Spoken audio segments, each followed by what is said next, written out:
अस्सलाम वालेकुम फ्रेंड्स, मेरा नाम नोमान सिद्दीकी है और मैं उम्मीद करता हूँ कि आप सब खैरियत से होंगे। अगर हम पाई कॉइन की बात करें तो सबसे बड़ा क्वेश्चन इस टाइम पे मार्केट में है कि इसकी बाइनेंस पे लिस्टिंग कब होगी। बाइनेंस पे लिस्टिंग क्यों ज़रूरी है?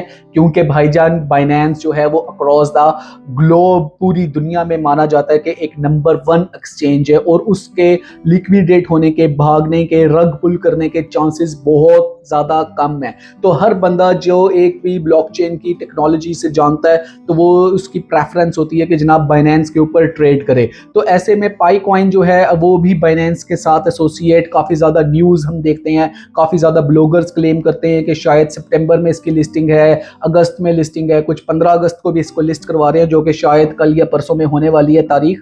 तो इस सब के पीछे क्या खिचड़ी पक रही है, क्या ये सारी चीज़ें पॉसिबल हैं या नहीं है? पाईकोल टीम की तरफ चल के जाते हैं तो वो वहाँ पे बिल्कुल साइलेंस अपना दिखाती हैं, जहाँ से कुछ क्वेश्चंस भी रेज हो जाते हैं और कुछ प्रिडिक्शंस भी निकलना शुरू हो जाती हैं कि शायद कोई बहुत बड़ी चीज़ तो पीछे नहीं पुकुक हो चुकी हुई है और हमारे सामने आने वाली है। तो पाईकोल टीम की तरफ से तो ये सारा मामला है। और अगर हम आ जाते हैं बाइनेंस की तरफ तो ये सारे को जलती पे तेल छिड़का बाइनेंस ने मार्च के महीने में, जब उसने बाकायदा तौर पे एक पोलिंग कराई और वहाँ पे उसने देखा कि जनाब अपने जो उसके बाइनेंस के यूज़र थे 87% से अबव लोगों ने कहा कि पाई कॉइन की लिस्टिंग जो है बाइनेंस पे होनी चाहिए। तो इस सारे के ऊपर आज मैंने एक आपको ऐसी ज़बरदस्त वीडियो इसके ऊपर मैंने बना दी है, ऐसे फैक्टर्स आज मैं आपको बताने जा रहा हूँ। ये मेरी अपनी खुद की रिसर्च है। अगर आप इसको अच्छे से समझ लेते हैं तो मेरे भाई आपको फिर ये दोबारा नहीं पूछना पड़ेगा कि बाइनेंस पे लिस्ट कब होगा, होगा या नहीं होगा। आपको ये स्टेप बाय स्टेप सारी चीज़ें बहुत अच्छे तरीके से मैं इस वीडियो में बताने वाला हूँ। तो इस वीडियो के साथ बंधे रहें आखिर तक, लाइक ज़रूर करें और ख़ास तौर पे तमाम पाइनियर्स में इसको ज़रूर स्प्रेड करें ताकि जितने भी लोग चूरन देख देख के तंग आ चुके हैं ना इसकी लिस्टिंग की बातें सुन सुन के, उनको एक ऑथेंटिक सोर्स जो है वो न्यूज़ एक उनको मिल सके। तो विदाउट वेस्टिंग टाइम मेरे लैपटॉप की स्क्रीन पे जाते हैं। यहाँ पे कुछ की फैक्टर्स हैं फॉर बाइनेंस लिस्टिंग, ये मैंने खुद प्रिपेयर किए हैं, जो मेरी एक अपनी रिसर्च है वो मैं आपके साथ शेयर करने वाला हूँ। तो की फैक्टर्स की तरफ अगर हम आ जाते हैं ना, तो बाइनेंस पे लिस्टिंग से पहले की जो चीज़ें हैं उसमें सबसे पहले आता है कि lack of transparency, close mainnet and non open source code.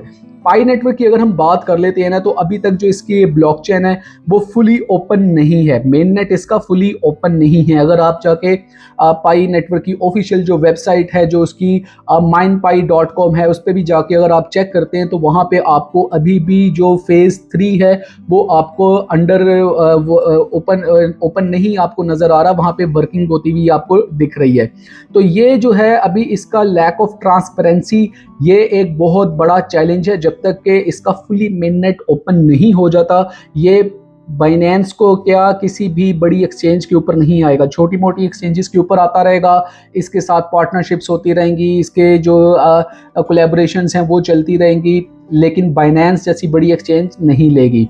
इसके अलावा no third party security audit, Pi coin ने अभी तक कोई भी थर्ड पार्टी ऑडिट नहीं कराया। जब मेननेट ओपन होता है तो वहाँ पे ब्लॉकचेन को ले लें, या अगर आप इसके टोकनोमिक्स से मॉडल को ले लें, या अगर आप इसके फंडामेंटल्स फंड्स को ले लें, तो वहाँ पे फाइनेंशियल्स के ऊपर एक बाकायदा तौर पे रेगुलेटरी अथॉरिटी बनी हुई होती है जिससे आपको वेरीफाई कराना होता है। लेकिन पाई नेटवर्क अभी तक पब्लिकली कुछ भी ऐसा वेरीफाइबल एविडेंस जो है वो ऑडिट से रिलेटेड नहीं दे सकी। तो ये एक बहुत बड़ा कंसर्न है। उसके बाद अगर हम देख लें तो सेंट्रलाइजेशन गवर्नेंस इशू, पाई नेटवर्क का सबसे बड़ा मसला ये है कि पाई नेटवर्क में अभी तक इन्फ्लुएंस जो है पाई कोर टीम का है।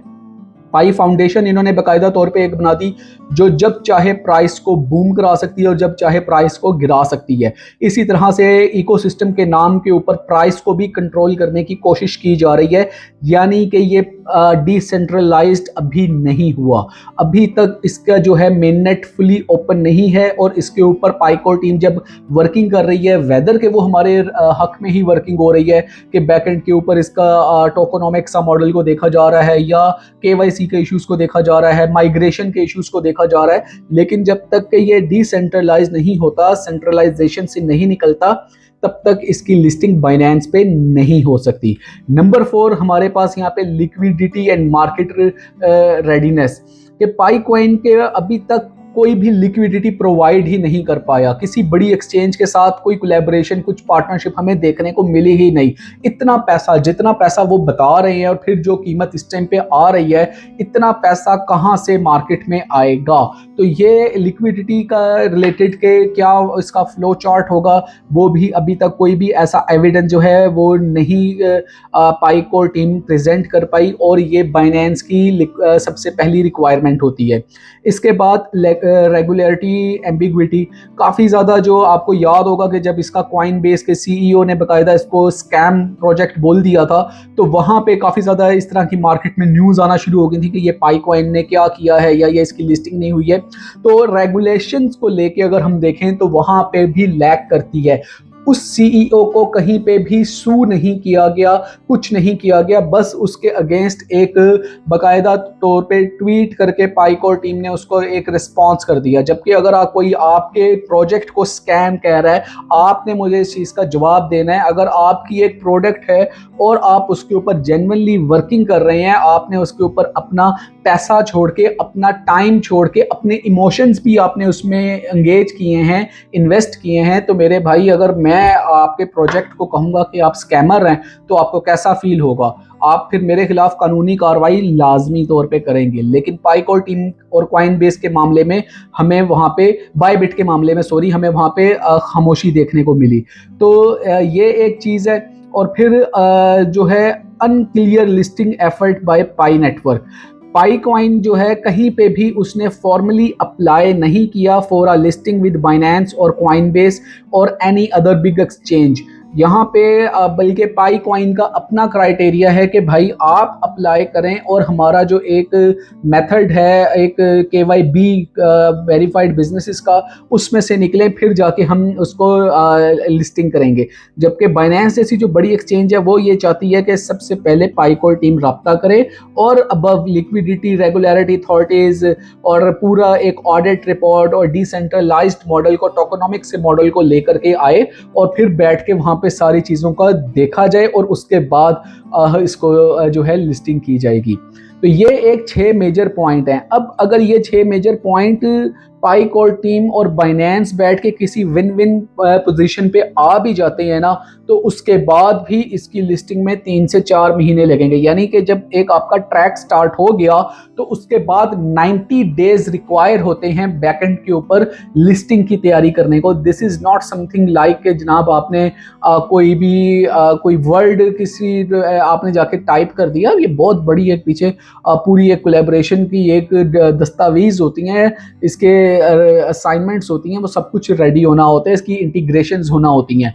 तो बाइनेंस के ऊपर लिस्टिंग जो है वो कहीं पे भी 2025 में जो रिमेनिंग मंथ्स हैं उसमें पॉसिबल नज़र नहीं आती। तो ये एक, अगर हम देखें, बाइनेंस लिस्टिंग से कोई ख़ास फ़र्क भी नहीं पड़ने वाला है पाई कॉइन की प्राइस को।